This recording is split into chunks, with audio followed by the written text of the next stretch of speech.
বিসমিল্লাহির রহমানির রহিম। আসসালামু আলাইকুম। ইরান এরকম কাজ করতে যাচ্ছে যেটা আমেরিকা কল্পনাও করতে পারে নাই যে ইরান এরকমটা করবে। ইরান আমেরিকাকে পুরো রিজন থেকে বের করতে চাচ্ছে।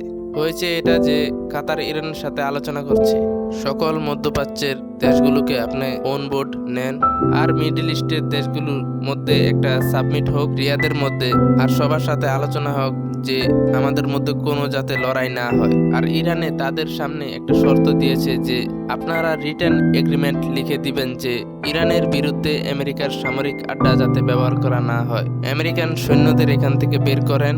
আমেরিকান সৈন্য যদি এখানে থাকে তাহলে মিডল ইস্টের পরিস্থিতি আরো খারাপ হতে থাকবে, আপনাদেরও ক্ষতি হবে, আমাদেরও ক্ষতি হবে। তাই আপনারা রিটার্ন এগ্রিমেন্ট দিবেন যে ইরানের বিরুদ্ধে আমেরিকান সামরিক আড্ডা ব্যবহার করা হবে না। এখন ইরান আরো বেশি চেষ্টা করছে যে এই সকল দেশগুলো আমেরিকাকে গুড বাই বলে দিক আর আমেরিকান সামরিক আড্ডাকে এখান থেকে সরিয়ে নেওয়া হোক। এখন সমস্যা হলো আপনি আমেরিকাকে হঠাৎ করে সরাতে পারবেন না। আমেরিকা ওই ধরনের জায়েন্ট যার সাথে শত্রুতা হয়তো আপনার কিছুটা উপকারে আসবে। যেমন ট্রাম্প বলছে যে ইরান অনেক সুন্দর একটা দেশ, আমাদের তাদের সাথে সম্পর্ক ভালো করতে হবে, আমাদের তাদের সাথে আসা যাওয়া করতে হবে, অনেক সুন্দর, এটা সেটা, মানে প্রশংসা আর প্রশংসা। মুস্তফা খামেনেইকেও প্রশংসা করেছে। আবার জেডি ভ্যান্স বলছে যে ইরানের সাথে আমাদের বন্ধুত্ব করা উচিত, সম্পর্ক ঠিক রাখা উচিত, তাদের সাথে লড়াই করা উচিত না আমাদের, আরো অনেক কিছু। এসব কথা আমেরিকার মুখ থেকে শোনা, তাও আবার ইসরায়েলের বন্ধু, অনেকটাই অদ্ভুত লাগে। এখন যে পয়েন্টটা আপনাদের বুঝতে হবে যে এখান থেকে আমেরিকাকে সরানোর জন্য ইরান এক মেকানিজম তৈরি করছে। এই যে গলফ কান্ট্রিগুলো আছে তারা এখন আস্তে আস্তে আমেরিকার উপর থেকে নির্ভরতা কমিয়ে আনবে। এখন তারা অন্যান্য দেশের কাছে যাবে, যেমন ইউরোপ থেকে ফাইটার জেট কিনতে পারে, তারা ইউরোপ থেকে ডিফেন্স সিস্টেম নিতে পারে, চায়না থেকে নিতে পারে ডিফেন্স সিস্টেম, আস্তে আস্তে তারা রাশিয়া থেকেও নিতে পারে। এই সকল বিষয়গুলো যদি আমরা দেখি তাহলে আমরা দেখতে পারবো যে আমেরিকা এই পুরো লড়াইয়ের মধ্যে আমেরিকা কোথাও দেখা যাচ্ছে না। এখন আমেরিকাকে আস্তে আস্তে বের করে দেওয়া হবে। দেখুন, ইরানের অনেক কথা তাদের মানতে হবে, ইরানকে ওপেকের মধ্যে আনতে হবে, কারণ সকল দেশ এখন ইরান থেকে তেল নিচ্ছে। ইরান ডিসকাউন্ট দেয় তেলের, সাউথ কোরিয়া, জাপান অথবা যে কোনো দেশই হোক, ইরান সস্তা তেল দিচ্ছে কারণ রুট সস্তায় পরে কাছাকাছি আছে। এই সকল জিনিস অনেকটা সহজ। এখন ইরান থেকে তারা তেলও নিবে, অন্যান্য জিনিসপত্র নিবে। ইরান যেহেতু কাছাকাছি আছে এজন্য তাদের খরচও কম হয়। আর ডিসকাউন্ট রেট কোন দেশ মানা করবে? এখন সবাই যদি ইরানের কাছে যায় তাহলে বাকি দেশগুলো থেকে তেল কে নিবে? ইরানের এত বেশি প্রোডাকশন আছে যে তারা এই সকল কাজ করতে পারে। বাংলাদেশকেও নেওয়া উচিত ইরান থেকে তেল। এখন সবাই ইরান থেকে তেল কেনার জন্য ছুটছে, তাই ইরানকে ওপেকের মধ্যে নিয়ে আসা হবে, যাতে ওকে একটা কোটা দেওয়া যায় যে ভাই তুমি এতটুকুই তেল দিতে পারবা, এর থেকে বেশি দিতে পারবা না। তো একটা কোটা ইরানকে দেওয়া হবে যাতে ইরান এর থেকে বেশি এক্সপোর্ট করতে না পারে। এখন আমেরিকার প্যাটার্ন গুলো ধীরে ধীরে পরিবর্তন হতে যাচ্ছে।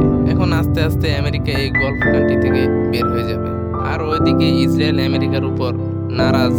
আর একটা স্পেসিফিক জিনিস এটা যে তাদের মধ্যে ডিসকাস হচ্ছে, আপনারা আপনাদের সামরিক আড্ডাগুলো এখান থেকে উঠিয়ে নিয়ে আমাদের দেশে নিয়ে আসুন, মানে ইসরায়েলে নিয়ে আসুন। এটা নেতানিয়াহু অফার করেছে আমেরিকাকে। এখন নেতানিয়াহু কি প্ল্যান করছে? ও প্ল্যান করছে যে ও লেবাননের যুদ্ধ করবে, আরো অনেক কিছু করবে। এখন ইন্টারেস্টিং জিনিসটা কি, তা হলো একবার যদি আমেরিকা এখান থেকে সামরিক আড্ডা তুলে নেয়, তারপর একেবারে আমেরিকার সব সৈন্য, সব সামরিক সরঞ্জাম, এই সবগুলো আমাকে রক্ষা করার জন্য আসুক। তাদের রাডার, তাদের ডিফেন্স সিস্টেমও আসবে, তাদের সবকিছু এখানে এসে পড়বে। তারপর ইসরায়েল যদি ইরান অথবা অন্য কারো বিরুদ্ধে যুদ্ধ লড়ে, তখন আমেরিকা আমাদের বাঁচাবে, আমেরিকা যুদ্ধে জড়িয়ে যাবে। দেখুন, ট্রাম্পের এখন ওই পজিশন নাই যে ইসরায়েলের জন্য কোনো কথা বলবে। এখন গলফ কান্ট্রিদের জন্য দুইটা দেশই বিপজ্জনক ছিল, একটা হলো ইরান আর একটা হলো ইসরায়েল। এখন তো ইরানের সাথে এগ্রিমেন্ট হয়ে যাচ্ছে, তাহলে ইসরায়েল থেকে তো আমেরিকা আপনাদের বাঁচাবে না কখনোই। এছাড়া তো আর কোনো বিপদ নাই। কাতারের চেষ্টা হলো আমরা ইরানের সাথে কোনো ডিল ফাইনালাইজ করি। এরপর কাতারের অনেক বড় ইচ্ছা যে এর সাথে পাকিস্তান এবং সৌদি আরবকে এই এগ্রিমেন্টে আনা হোক, যেটাতে ভবিষ্যতে তুর্কিও অংশগ্রহণ করবে আর আরো ইসলামী কান্ট্রি অংশগ্রহণ করবে ভবিষ্যতে। এখন দেখার বিষয় এটা যে বাকি সবাই এসব বিষয়ে মানতে রাজি কি না, এরা কি এসব বিষয়ে কথা বলতে আগ্রহী কি না। তো এখন ইরান ধীরে ধীরে এই গলফ কান্ট্রি থেকে আমেরিকাকে সরাচ্ছে। আর কেউ যদি সরে যায় তাহলে একটা গ্যাপ ক্রিয়েট হয়। তো এই গ্যাপকে রিফিল করার জন্য কে আসবে? অবশ্যই চায়না। রাশিয়া। দেখুন, এই দেশগুলো এখন চাচ্ছে যে আমরা কারো উপর নির্ভর না করি, আমরা ন্যাটোর মতো যৌথ বাহিনী গঠন করি, আর আমরা আমাদের সৈন্য এবং এয়ারফোর্সকেও একই সাথে স্ট্রং করি।